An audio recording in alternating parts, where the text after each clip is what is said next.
Great. So welcome everyone to our session on transforming supply chains in Asia Pacific.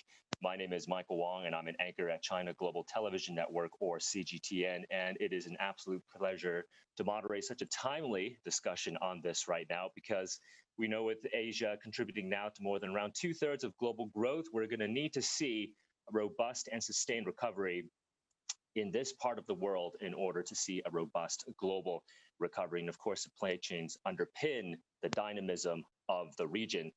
There's a special focus today on the Association of Southeast Asian Nations, or ASEAN, but hopefully our conversation can expand beyond ASEAN to a wider region as well. And what we want to achieve in our conversation today is really to draw attention to the ideas, the initiatives, the action plans, perhaps, to enhance the regional supply chain when it comes to connectivity, resilience, as well as sustainability, to bring together government as well as businesses to think about this common aspiration of ours, because it is really no longer enough just to focus on optimizing supply chains. It's no longer enough just to focus on the efficiency of supply chains. So we already have the public and private sector coming together on this issue, as this session is associated with the Regional Action Group for Asia Pacific of the World Economic Forum, or RAG APAC. So many of you are familiar with RAG APAC, but for those who don't know, this is a vibrant multi-stakeholder community that provides a platform for government leaders, business leaders, and academia to come together and share their experiences in terms of tackling the most pressing issues such as COVID-19 right now, but also to address long-term challenges, especially in ASEAN. And RAG APAC also, of course, right now contributing significantly towards the development of the ASEAN Comprehensive Recovery Framework, which would be the roadmap to lead ASEAN out of COVID-19 to really recover in a more resilient and stronger manner. So without further ado, let me introduce our panelists for this session. We are delighted to be joined by Minister Muhammad Lutfi, the Minister of Trade of Indonesia and a young global leader of the World Economic Forum. Minister, welcome. Dr. Rebecca Fatima Santamaria, who is the Executive Director of the APEC Secretariat. Dr. Rebecca, welcome.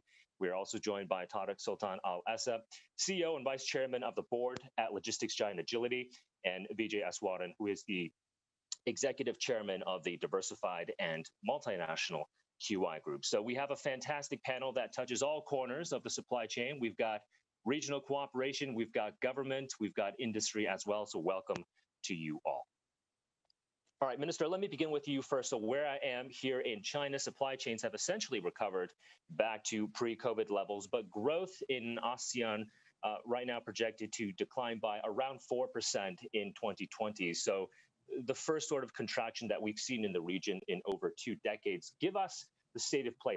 Lay out the land for us in terms of supply chains in ASEAN. Where do they stand right now?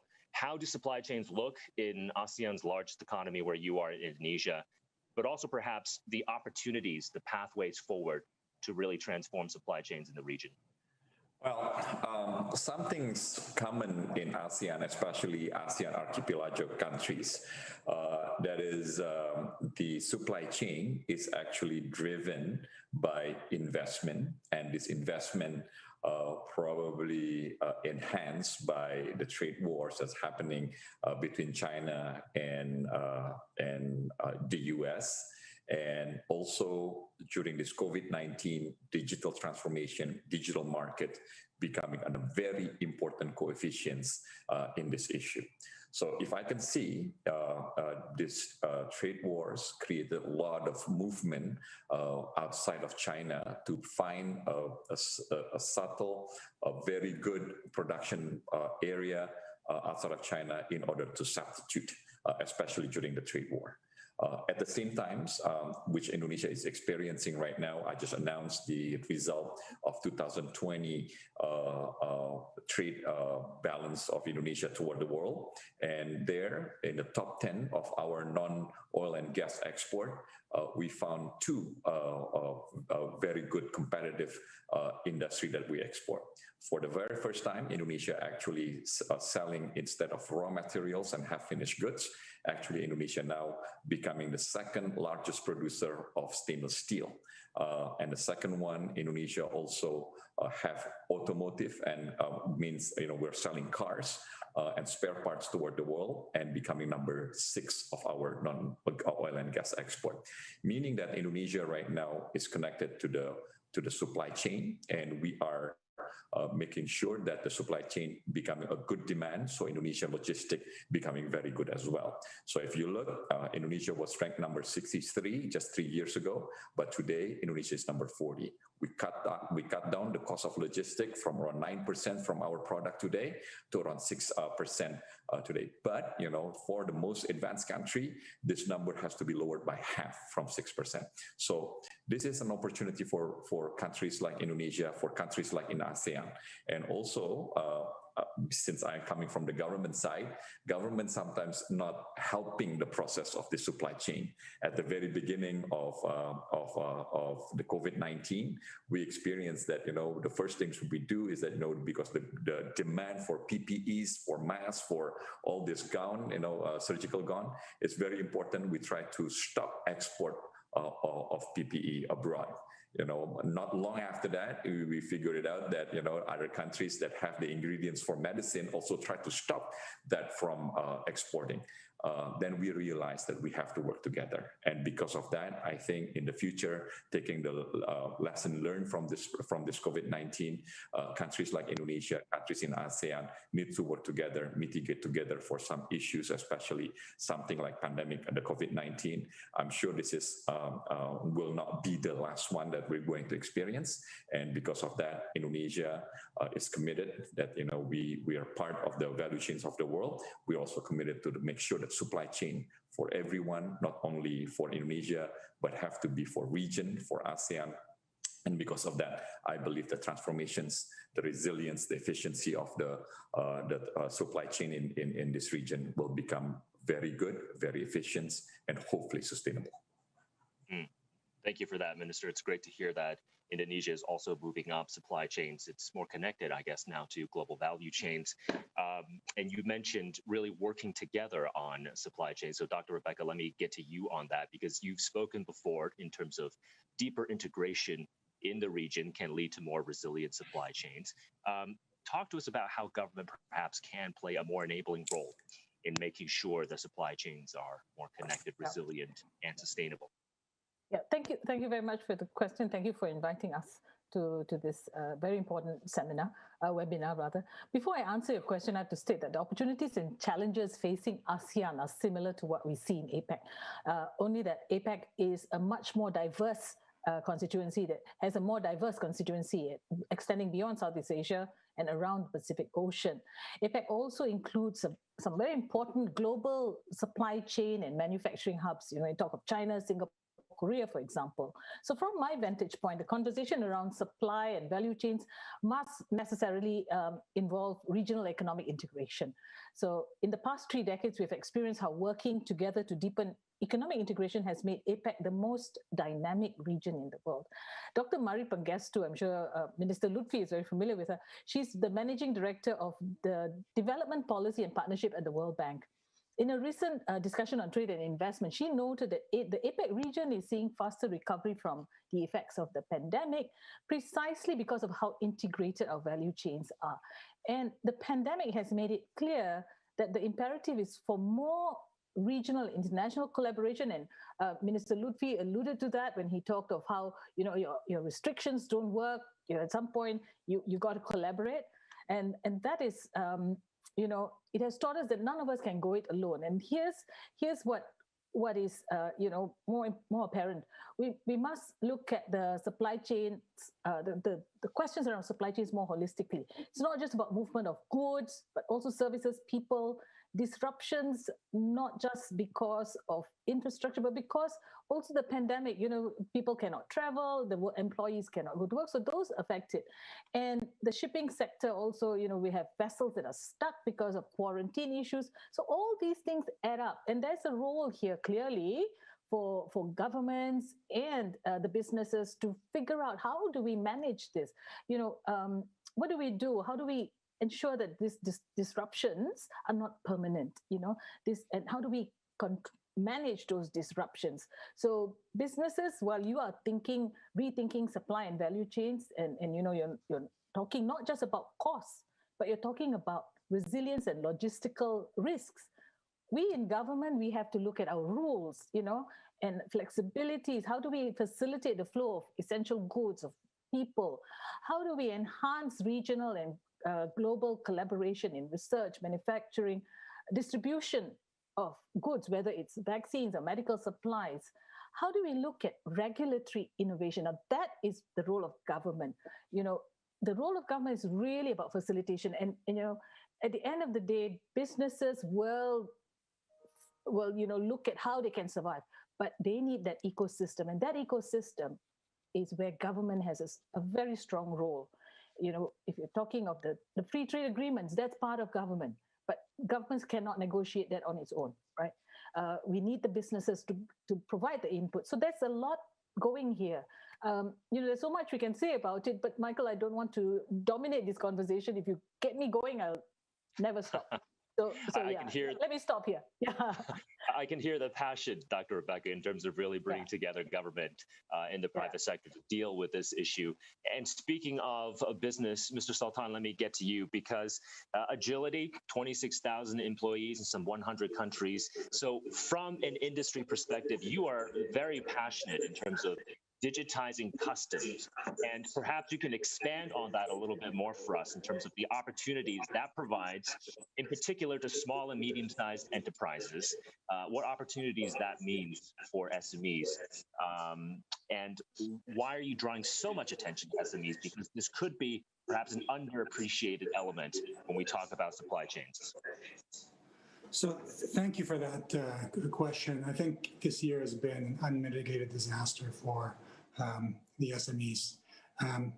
Before kind of touching on customs, I think it's important to understand what's actually been happening in the supply chain around the air freight and ocean freight. Air freight, the capacities have been come offline around 20%. At the same time, the shortage of air freight has been basically made worse by the fact that the shipping industry has taken a lot of capacity offline, and we've seen prices for containers going up in many instances, 500%. Clearly, the SMEs are bearing the brunt of those impacts for a couple of reasons. First of all, that disruption by definition means that a lot of the digital systems are coming offline. So the systems that were designed to kind of facilitate SMEs doing business around the world were transformed from being online digital businesses to being out of business basically overnight. Second element that kind of undermined SMEs in this phenomenon was the fact that with capacity constrained, obviously larger customers, global businesses, clearly had priority over existing capacity, which made it even worse for SMEs. So, with that backdrop, I think it's important that, we all see this as a temporary phenomenon. Hopefully that we will start resolving itself as vaccines come online and as the shipping industry kind of brings the capacity back online. Now, pivoting to customs, it's very interesting that in some of the countries where we have worked in digitizing customs, those countries, many of the countries that actually had these systems weren't using them, which I think is very interesting thing to say. So in other words, they had digital capacity, but for one reason or another, customs was not acting in a digital way. Now, along comes COVID, and I've seen two instances of countries that went completely digital with customs, where they had the capacity in place beforehand, and it took COVID to actually get everything online and customs to be working in the virtual world. We need to kind of preserve that mode of thinking, I think, going forward. The fact that customs could actually digitize and operate digitally during COVID means it's something that we can do all of the time. So I think customs modernization is key to SMEs. They bear the brunt of the friction cross-border. They bear the brunt of all of the different trade rules. And everything we can do to simplify their lives is going to be adding to the value of the global economy going forward, because 9 out of every 10 new jobs are coming from the SME sector. And we need that sector to help us get out of this recession that we're in. Mr. Sultan, if I may, let me quickly follow up and maybe clarify. So in my view, I always felt COVID should be an accelerator in terms of digital transformation, but you're saying right now, still not that many countries or supply chains in many industries, even with COVID, perhaps are not digitally transforming as fast as we should see. Is that what you're essentially saying? Mr. Sultan, you're going to have to unmute first. Yeah. What I'm saying is that there are some segments of the economy that are moving very quickly, rapidly towards digitalization that really had to take their digital processes offline. And I think that that's some people that need to kind of like understand how serious of an event that was, especially for an SME. An SME doesn't have a global organization to actually help navigate these issues. They have to do it themselves. When you take them off a digital platform, you're actually introducing a lot of cost and uncertainty to their life. So that's the reality of the situation because of the lack of capacity in the supply chain. Now, on the other side, when we talk about public sector processes, for sure, this crisis has accelerated governments, I think, views towards using the digital technologies in customs. And more importantly, it's actually, I think now that I think citizens have gotten used to receiving services from the government in a digital way, there's no going back. So, if tomorrow the vaccines are rolled out and everything goes back to what we call normal, I don't think any government will be justified in actually going backwards for digital customs. So, I mean, that's maybe one of the kind of lasting, hopefully, opportunities that will be beneficial to everybody.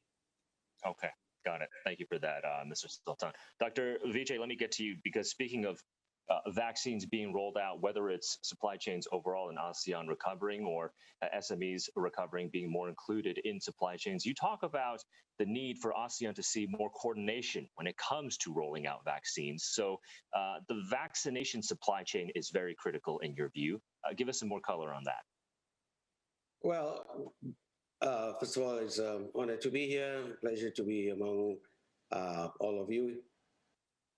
The thing that I think I'd like to draw attention to simply is that before COVID, ASEAN was well on track to becoming the 4th largest economy in the world. And primarily, it was one of the fastest to react to a digital initiative, resulting in amazing developments in terms of SMEs and businesses online. Some 87% of youths have, increased their digital footprint, and this has resulted in at least 42% of youths adding on one more tool online. This has resulted in, of course, as Mr. Sultan has referred to, a spike in terms of requirements, in terms of products being delivered across boundaries and across borders. And this is also going to be both the strength and weakness of ASEAN. If we basically, we reacted, ASEAN reacted very fast with the Hanoi initiative. And I think was phenomenal that they actually came together as fast as they did. And the Hanoi plan of action had 2 key points as far as I was concerned. One is basically the regional and global supply chain to combat COVID. And this should be done without prejudice to the ASEAN member states. That's the first one. The second is, which I think is national contact points. And I'm not sure either of these have taken off.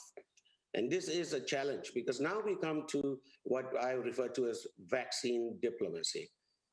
Vaccine diplomacy is in effect the fact that currently we have over 6 vaccines available globally, and perhaps 10 of which will be reaching ASEAN by mid-year. Now, if we had one common negotiating, we are 600 million people with arguably one of the fastest, most digitalized infrastructure. Now, if we could actually turn this to our advantage, it would be a negotiating tool. But on the other hand, if we went our own separate ways, then this would not only split ASEAN, it would create more or less, unfortunately, a footprint for the rest of the planet. Now, I think ASEAN is actually a very important space. It's the backyard of both, China as well as India, and of great interest to the United States and Europe. So ASEAN would be the space where we need to develop better infrastructure, create better lines. As His Excellency pointed out, the biggest problem seems to be in somewhat or another regulations. As opposed to calling it the government, I would refer to it as regulations. So regulations have not moved as fast enough, to catch up with the speed of what needs to be done today. At the beginning of COVID, there was in fact a remarkable growth in terms of e-commerce and business online. And this resulted actually in a phenomenal, within ASEAN, a real resurgence in certain aspects of the economy, as His Excellency pointed out, in terms of car trade, and this and that, reselling of goods, etc., and so on. But things are basically getting somewhat hitting a little maybe bumps on the road because regulations, restrictions are creeping up, and the boundaries within ASEAN are creeping up. And that is a challenge for any SME to develop within the region. And Dr. Vijay, hopefully we can smooth out some of those bumps. That's why we're here, right? To see if we can focus on public-private collaboration in terms of getting vaccines to everyone. We want to certainly see more vaccine cooperation going forward. Let me ask each one of our panelists the same question, because again, when we talk about supply chains and transforming them, this is not a matter of government or business. This is about government with business, government and business. So if there's one public-private partnership initiative that you would all like to see in terms of transforming supply chains, what do you think that would be? The same question to every single one of you. Minister, let me start with you. What do you think?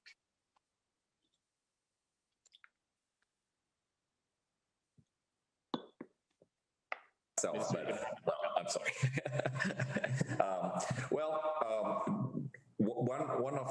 One of the things that I think is very important between private and government side is we have to do the demand. Okay.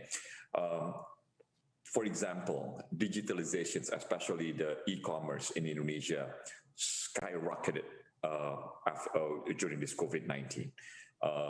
It has an effect, negative and positive effect for the trade. Of course, it's positive. The numbers going up, people getting supplied much faster, easier, cheaper. But at the same time, it's also killing the value chain that had happened for the last 50 years. This is better for the economy. And I totally agree that the government needs to embrace this process. Government needs to facilitate this process. And if we can do these things together, is that the private and partnership is one of the most important that we are trying to enhance in the country. And hopefully, just not with one country. Indonesia would like to do this with our neighbors also. Making sure that trade is going very well as well. And I don't know how to emphasize more to have this collaborations, not only between the private and the government, but also among governments, needs to enhance this as a part of mitigations. Like I said, like Dr. Vijay said about the vaccine, unfortunately, we don't have a process going together, and we are not bargaining with 600 million people in ASEAN. Instead, every country trying to negotiate by themselves. And if you look at the profile of our vaccinations, it looks very thin in the beginning, maybe heavier by second and third quarter, but only big in the fourth quarter. So.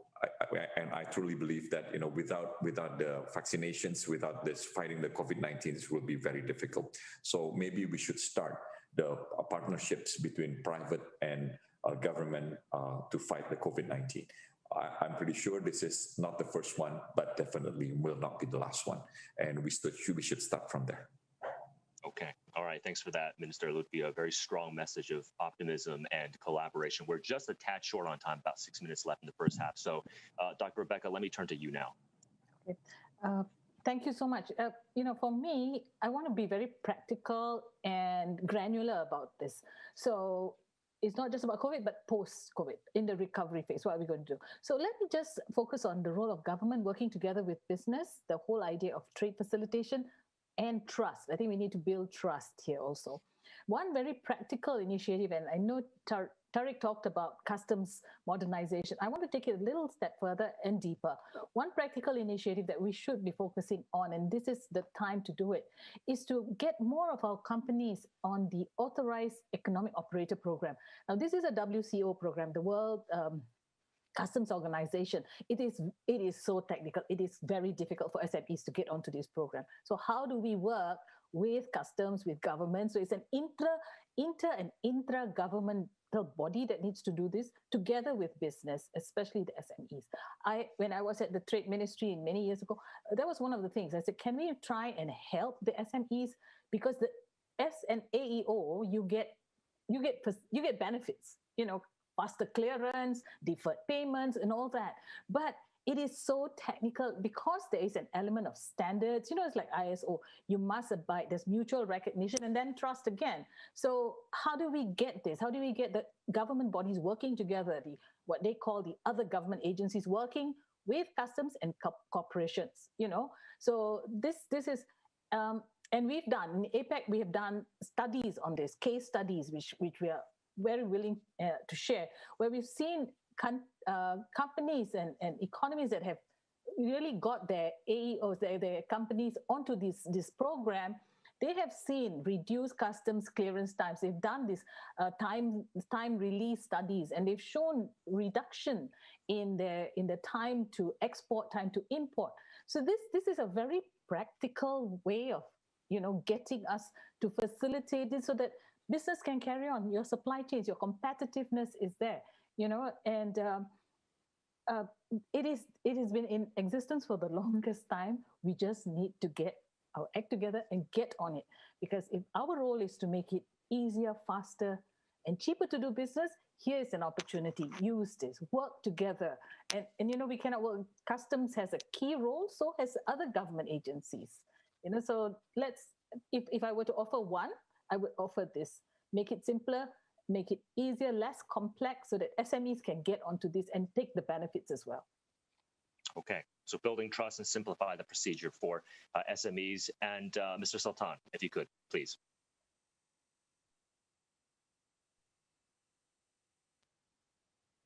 So the two most important phenomena that we need to facilitate, and we're going to need them to basically come out of the recessions, this global recession,